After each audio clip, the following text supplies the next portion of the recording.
também. Alguns de vocês se lembram da Grande Depressão dos anos 30, mas muitos só sabem por ouvir contar.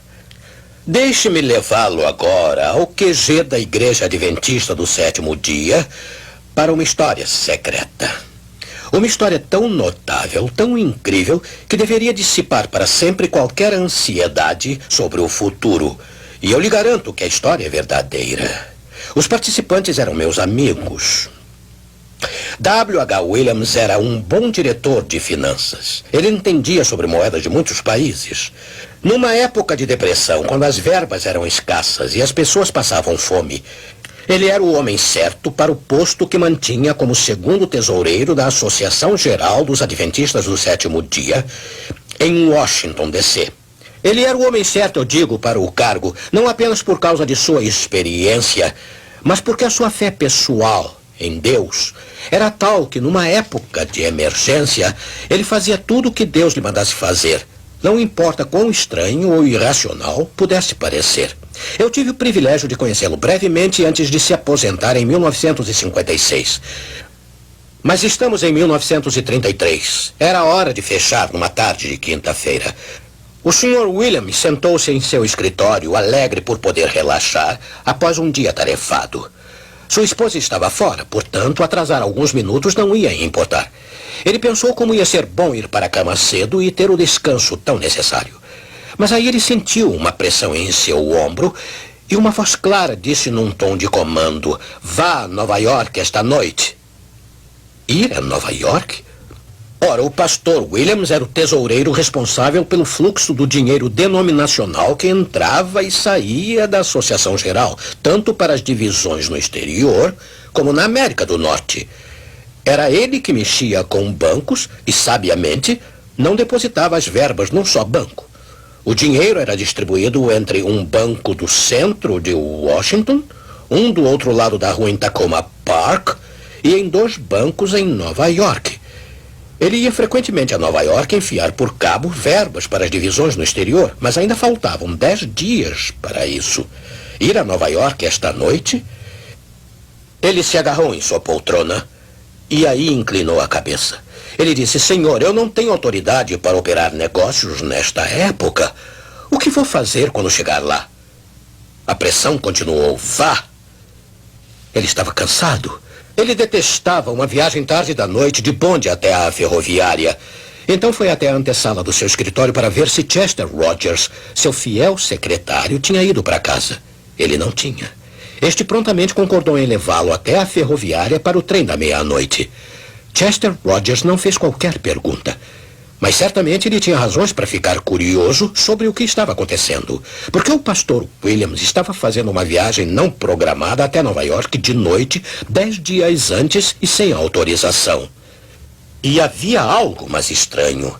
Durante algum tempo, o pastor Williams vinha retirando dinheiro do banco em Tacoma Park, $1.000 de cada vez.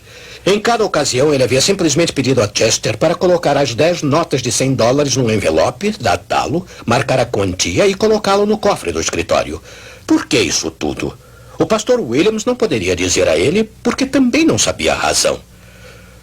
Cedo na manhã seguinte, ele chegou a Nova York, ainda sem saber por que estava lá. Mas aí a resposta veio claramente: vá aos 2 bancos e remeta o dinheiro da missão para cada divisão. Ele lembrou a Deus que era muito cedo no mês, mas as instruções permaneceram intactas. Quando os bancos abriram naquela sexta-feira de manhã, ele viu-se de frente para o caixa, que geralmente cuidava de seus negócios. Talvez ele perguntasse o porquê de sua vinda tão cedo no mês e tão cedo de manhã. Mas ele nem sequer ergueu os olhos. O pastor Williams deu a ele uma lista das quantias a enviar para cada divisão. Aí aconteceu outra coisa estranha. Ele viu-se de repente dizendo: "Eu gostaria de mandar o triplo da importância que sempre enviamos em cada caso, por favor." Em sua mente ele conseguia ver o total na conta. Havia o suficiente para o triplo das remessas normais, mas iria ficar muito pouco de reserva. Ele insistiu que o caixa fizesse a transação imediatamente. Antes de entrar no banco, aquela manhã, ele tinha estado tremendo, a ponto de mal poder andar. Mas uma vez dentro do banco, toda a tremedeira e todo o seu temor desapareceram. Do lado de fora, novamente, os tremores voltaram. Como ele poderia explicar o que acabara de fazer sem autorização? De novo, ele sentiu a pressão em seu ombro e ouviu as palavras: "Vá ao outro banco e mande as verbas agora." E a voz parecia como se não houvesse tempo a perder. No segundo banco, assim como no primeiro, ele recebeu uma acolhida cordial e a garantia de que a transação seria feita imediatamente.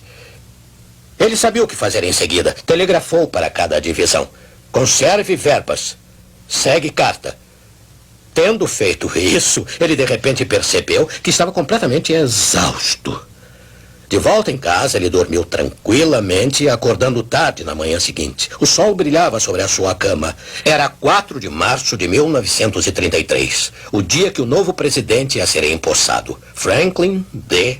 Roosevelt. Ele ficou lá por um momento. Era tão bom relaxar. Aí, através da janela aberta, veio o grito rouco de um jornaleiro: "Extra! Extra! Bancos fechados! Extra! Bancos fechados em todo o país!"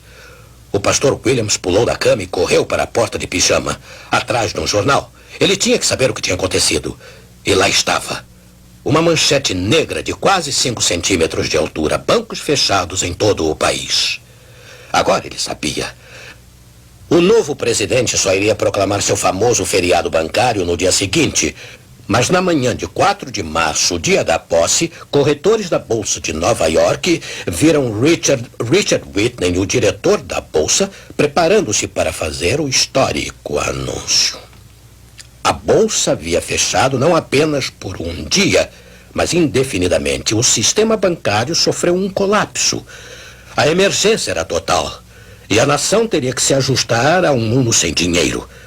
Milhares de pequenos bancos jamais voltaram a abrir. Foi uma tragédia e muitos daqueles que sobreviveram só abriram depois de 3 meses.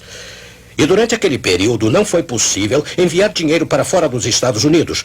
Mas todos os missionários no exterior foram assim atendidos durante aqueles 3 meses.